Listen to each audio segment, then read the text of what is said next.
There is no greater evidence that man hates God than the fact that he uses his name as a cuss word. Ray Comfort, January 17th, 2020.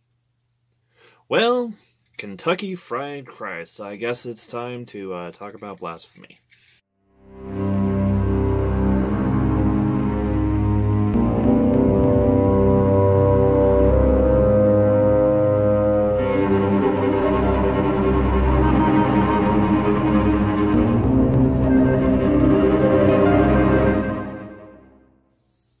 So, this week we're discussing religious themes in comedy and blasphemy. And I opened with that Ray Comfort tweet because, well, it's the tweet that kind of got me, to take this topic off the back burner, off the backlog, and, kind of address this. It was originally slotted for, after the Focus on the Family video, which got pushed back because of the, Espinoza case video. So, here we are this week. Now, for one thing, God is not a name. God is a title. And it was the prohibition against using, Yahweh or Elohim, depending on which name you hold with.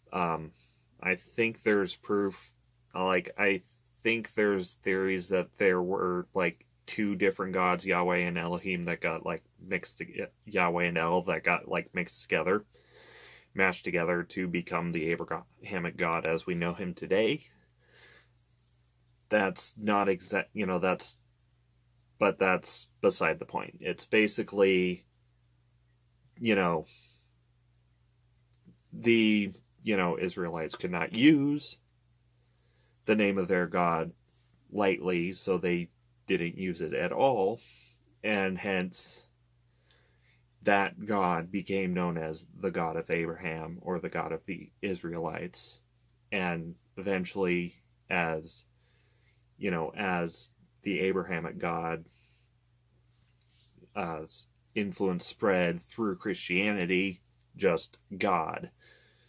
And that's something that modern people, both Christian and atheist, kind of tend to take for, Christian and atheist tend to take for granted, is the fact that, God isn't a name. God is a title. And there's a lot of, from what I've seen, there's a lot of trying to shortcut the, accepting the existence of a plausible God or a possible God to, so that means you accept you accept Yahweh, you accept El, you accept the Christian God, you accept the Abrahamic God. And, of course, this taboo against taking, the name of the Lord in vain, Commandment 3, if I remember right, has now expanded to the term God. Because, so, using the term God, lightly, is a taboo, which makes it, by extension, a curse word. The only thing between a curse word and a normal word is a taboo. Now, some of these taboos are, are justified because they, the words that the taboos have been attached to have done legitimate harm. And there are several words that you guys are, that the viewers are probably thinking of that I will not say because my point has been made. And then we get into, potty humor, shit, piss, fuck.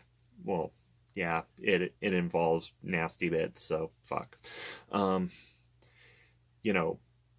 Humor or words that shortly and crassly describe bodily functions are seen as taboo because those things are seen as, crass, are, well, in the case of, Western society, and sex, sexual organs, sexual reproduction, just sex in general, is, there's the very Puritan idea that you can't, sex is strictly for procreation.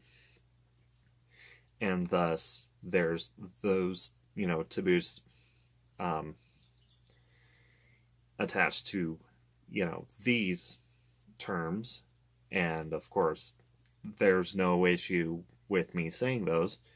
And then there's, words like "God damn it," where you're just kind of saying it. It's the only reason there's these taboos attached is because we hold everything sacred, or we hold, the culture holds religion as sacred.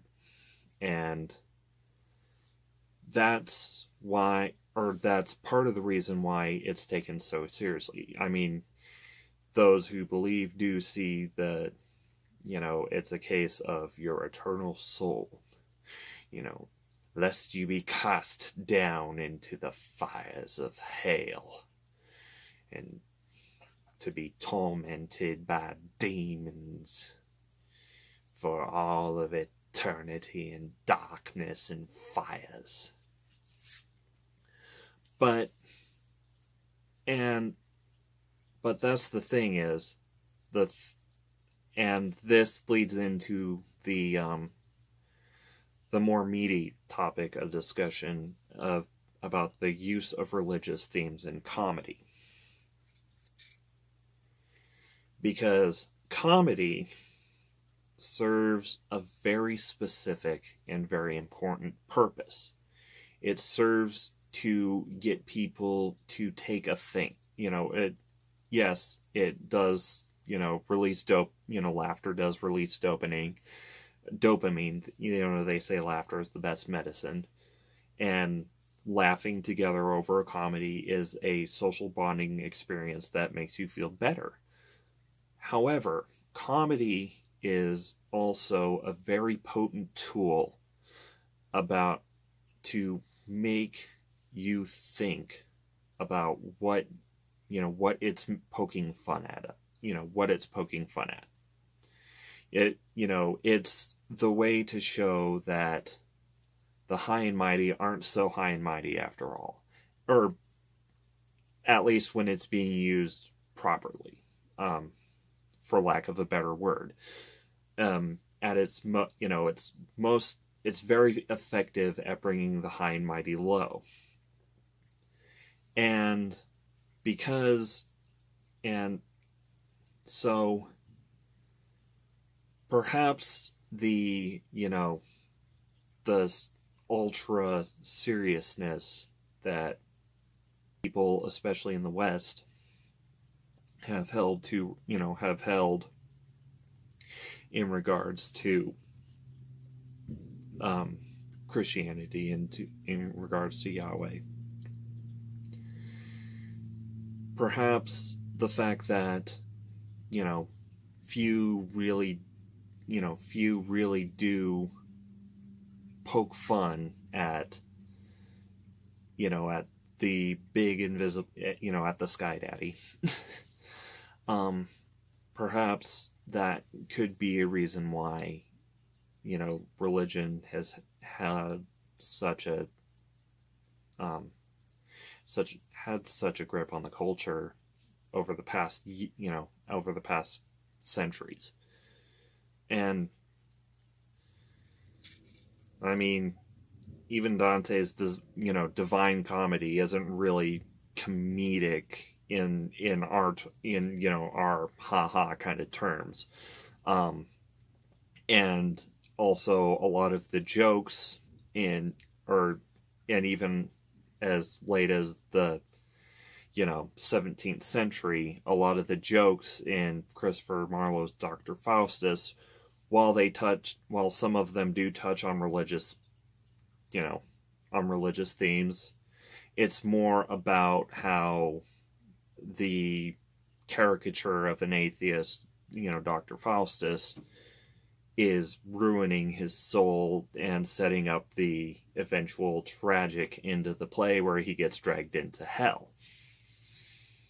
And like even the incident that incited, even the first incident that I responded to that essentially launched the channel, the evangelicals signing the petition to Netflix to get them to try and stop or try and wipe Good Omens from their list, even though it's an Amazon Prime show. That is largely because it makes light of religion. It takes religious themes and puts a humorous spin on them. And that isn't something that's really been done all that often, or at least in such a well-received way, because one, the ultimate authority, apparently the ultimate authority can't has such a thin skin that he can't stand getting taken down a peg. And like for instance, Life of Brian was banned in several areas because it was seen as blasphemous. Because even though Brian is, very obviously pointed out in the film as not being Jesus, pokes a little too, it pokes too much fun at a religious figure, or, at Jesus. Even though Brian is not Jesus, it pokes too much fun at the religion, at the institution that can't stand having people laugh at it. Which is kind of funny in a way. I mean,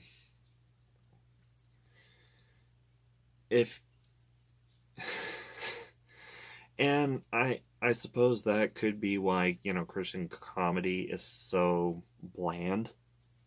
Because they, since they can't,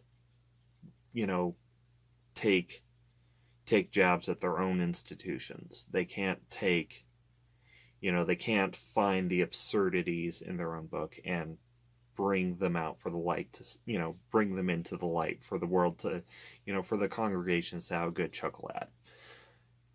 No. They've got to go with mundanities and go with, like, incidental bits of, Christian culture. But I don't know.